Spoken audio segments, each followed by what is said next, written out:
다 함께 기도하심으로 7월 28일 화요일 매일 예배 시작하겠습니다. 기도합니다.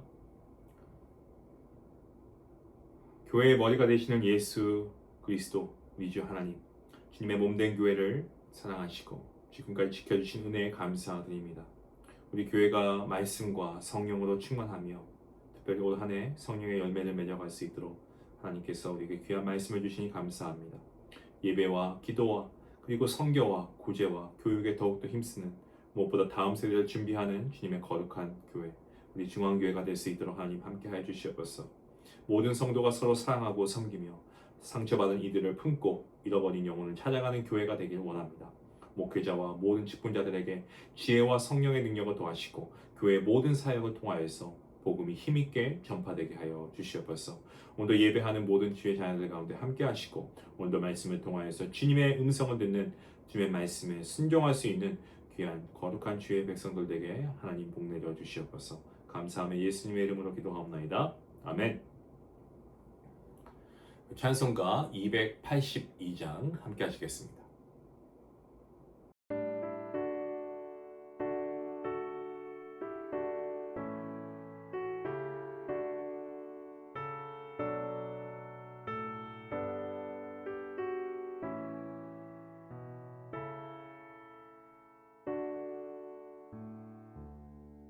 그냥 죄에 빠진 날 위해 주 보혈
오늘 함께 볼 말씀은 에스겔서 32장 17절부터 32절까지의 말씀 되겠습니다.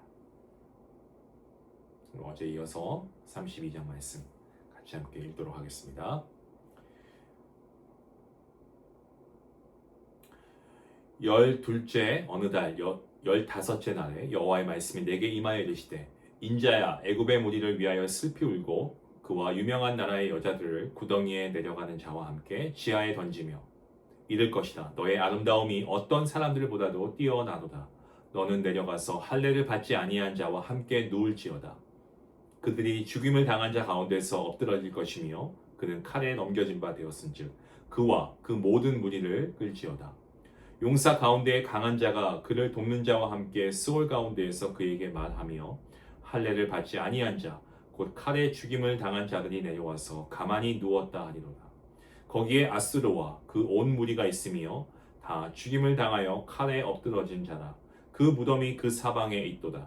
그 무덤이 구덩이 깊은 곳에 만들어졌고 그 무리가 그 무덤 사방에 있으며 그들은 다 죽임을 당하여 칼에 엎드러진 자 곧 생존하는 사람들의 세상에서 사람을 두렵게 하던 자로다.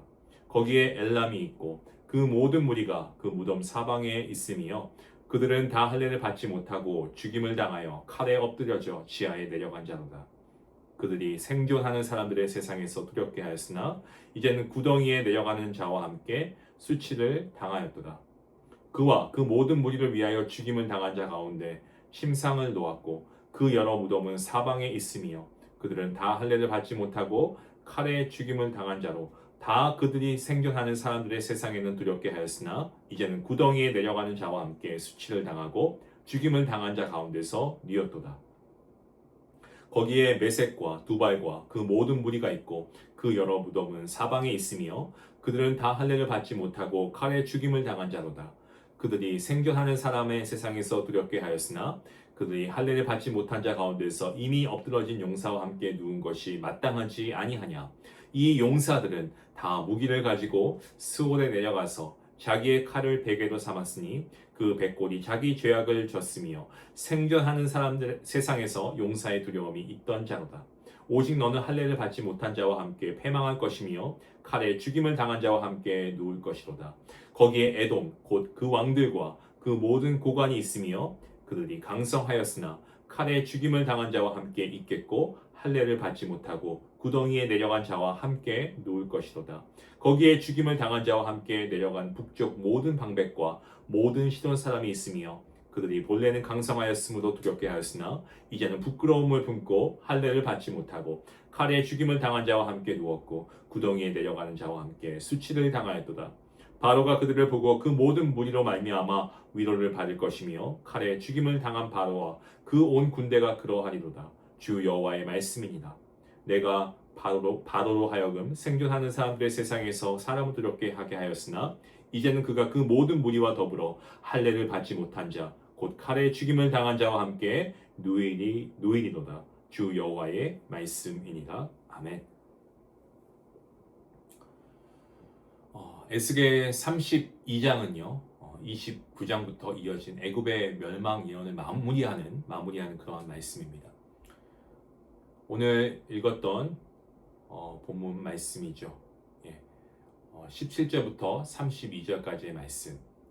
우리가 어제 이어서 계속 말씀을 이어서 보고 있습니다만은 어제 본문이었던 1절부터 16절까지의 말씀은 애굽 왕 바로를 향한 애가이고 오늘 본문 17절부터 32절 마지막 절까지의 말씀은 애굽 왕과 그리고 그 군대가 죽음의 세계로 내려가는 모습을 보고 있습니다.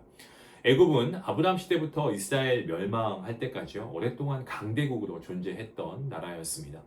유다가 바벨론의 위협을 받을 때에도 남은 백성은 하나님의 말씀보다 애굽의 힘을 의지해서 그것으로 도피했습니다. 영원히 무너지지 않을 것 같았던 그러한 애굽을 향해서 하나님께서는 여러 장에 걸쳐서 그 쇠퇴와 심판을 선포하고 계십니다. 애굽은 하나님의 어떤 분이신가를 일찍부터 경험한 나라였습니다. 아브라함과 이삭과 야곱 그리고 요셉과 모세를 통해서 하나님의 능력과 섭리를 보았습니다. 하지만 애굽은 하나님의 역사에 수긍하고 그런 하나님을 인정하기보다는 하나님을 대적하는 자리에 섰습니다. 하나님께서는 사자와 악어처럼 강한 존재로 군림하던 그 바로를 그물로 끌어내어서 들짐승과 새의 먹이가 되게 하겠다고 선포하십니다. 한때 여러 주변 국가를 두렵게 했던 애굽도 결국 바벨론을 비롯한 여러 제국의 지배를 받게 됩니다. 본문 말씀은 강성했던 북방의 지도자들과 그리고 시돈 사람들 역시도 죽음의 구덩이에서 수치를 당한다라고 말합니다. 세상의 권력과 영광은 아무리 커 보여도 영원하지 않고 하나님의 심판 앞에서 누구도 자신을 지킬 수가 없습니다. 이 말씀은 예수님의 제자로 선택받았지만 마지막에 주님을 배반한 가룟 유다를 떠올리게 하지 않습니까? 유다는 예수님의 말씀을 직접 듣고 기적을 보았습니다. 끝까지 주님을 따르는 선한 도구가 되지는 못했습니다. 성경에 등장하는 나라와 사람들 모두 하나님의 뜻을 이루는 데 사용됩니다. 하지만 하나님께 순종하느냐 혹은 대적하느냐 이러한 결정에 따라서 선한 도구가 되기도 하고 또한 악한 도구가 되기도 합니다. 저와 여러분 역시도 하나님의 선한 도구가 되어야 할 줄로 믿습니다. 그렇게 우리가 하나님의 선한 도구로 쓰임받기 위해서는 생각과 말에만 머물러서는 안 됩니다. 주님께서 말씀이 육신이 되어서 성육신하심으로 이 땅에 오신 것처럼 하나님의 말씀도 우리의 구체적인 삶 속에서 우리의 행함으로 나타내야 됩니다. 말씀대로 사는 일로 손해를 보고 어려움을 겪는다고요? 그렇다고 해도 주님의 뜻을 선택해야 합니다. 유혹과 시련 속에서도 신실하신 주님의 약속. 우리가 이 땅에 좁은 길을 걸어간다고 해도 그 끝은 누가 서 계신다고 말씀드렸습니까? 주님께서 계시지 않습니까? 이 땅 잠깐의 삶을 보지 마시고 영원한 삶을 놓고 우리가 하나님의 말씀에 순종하며 나아갈 수 있기 원합니다. 애굽의 심판은 하나님보다 세상의 힘을 의지했던 이스라엘 백성들을 향한 경고이기도 했습니다. 이스라엘 백성들 강하거나 수가 많아서 선택받은 민족이 아닌 것을 우리는 말씀을 통해 잘 알고 있습니다. 오히려 가장 작고 연약한 그러한 나라였습니다. 하나님의 은혜 없이는 살아갈 수 없는 백성, 이스라엘 백성이었습니다. 하지만 그들은 어려울 때 하나님을 찾다가 형편이 나아지면 다시 세상과 또 우상을 숭배하기도 했죠. 이러한 성경에서의 이스라엘 백성들의 모습을 보면 사실 이게 우리의 모습이다라는 생각을 할 때가 많이 있습니다. 우리는 하나님을 신뢰한다고 말합니다. 위기가 찾아오면 어떻습니까? 돈과 사람을 더 찾죠. 세상의 방법을 먼저 붙들 때가 많지 않습니까? 형편이 좋아집니다. 그러면 하나님의 은혜를 잊어버리고 자기의 힘으로 살아가는 것처럼 행동합니다. 그럼에도 하나님께서는 우리를 버리지 않으시고 우리의 그런 연약함과 죄를 깨닫게 하시고 회개의 자리로 불러주십니다. 우리가 죄를 인정하고 돌이킬 때 하나님의 자비하심과 회복의 은혜를 다시 경험하게 하시는 분, 우리 하나님이신 줄로 믿습니다. 때문에 사랑하는 성도 여러분, 오늘 우리가 잊지 말아야 할 것은 오늘도 주님의 십자가입니다. 십자가는 패배와 실패의 상징이 아닙니다. 우리를 끝까지 사랑하신 하나님의 능력이고 십자가는 죄와 악을 이긴, 사망을 이긴 승리의 표지입니다. 세상의 힘을 의지하지 않고 십자가의 주님을 따라서 말씀을 삶으로 살아내야 하겠습니다. 주님의 은혜에 힘입어서 어디에 있든지 간에 우리가 하나님께 순종하고 사람을 살리고 복음을 나타내는 선한 도구로 쓰임받는 저와 여러분 모두가 될 수 있기를 주님의 이름으로 간절히 축원합니다. 기도하시겠습니다. 역사의 주관자이신 하나님 감사합니다. 세상의 권세와 사람의 힘을 의지하지 않고 주님만 바라볼 수 있기를 원합니다. 하나님의 은혜를 경험하고도 주님을 잊었던 우리의 완고함을 주님 용서하여 주시고 정말 우리가 말씀을 듣는 데서 그치지 않고 우리의 삶으로 순종하게 허락하여 주시옵소서. 성령 하나님 그러한 믿음을 우리에게 허락하여 주시옵소서. 손해를 보고 어려움이 따른다고 해도 하나님의 뜻을 선택하게 하시고 세상의 흐름과 아버지 이러한 세상의 풍조에 휩쓸리지 않게 하시고 오직 주님의 십자가의 길을 끝까지 따르게 하여 주시옵소서. 주님의 팬이 아니고 주님의 제자가 되게 허락하여 주시옵소서. 우리에게 맡기신 자리와 재능의 시간을 내 자신을 높인 데 사용하지 않게 하시고 사람을 살리고 복음을 나타내는 선한 도구가 되게 허락하여 주시옵소서. 오늘도 주님의 십자가의 은혜를 기억하며 우리가 뒤돌아서지 않고 주님을 충성되이 섬기며 주님을 예배하며 주님을 영화롭게 하는 이 주의 모든 자녀가 되게 주님 허락하여 주시옵소서. 이 모든 말씀 예수님의 이름으로 기도하옵나이다. 아멘. 오늘 말씀에 비추어서 미루고 있던 순종이 있다면 여러분 그것을 우리가 손해나 불편이 있어서 그동안에 미루었던 이 순종해야 할 이 믿음에 순종해야 할 부분들을 우리가 오늘 한번 이루어갈 수 있으면 좋겠습니다. 조금 나에게 손해가 되고 조금 내가 지는 것 같지만 여러분 지는 것이 이기는 겁니다. 우리의 겸손함을 통하여서 내가 혹여 누군가에게 상처를 줬다면 먼저 손 내밀 수 있기 원하고요. 또 주변 돌아볼 때 누군가에게 나의 도움이 필요하다고 하면 내가 기꺼이 시간을 내서 그 자리에 함께함으로 도움을 줄 수 있는 그러한 믿음의 순종 우리가 함께 이뤄가면 좋겠습니다. 오늘 말씀 생각하시면서 함께 기도하며 나아가겠습니다.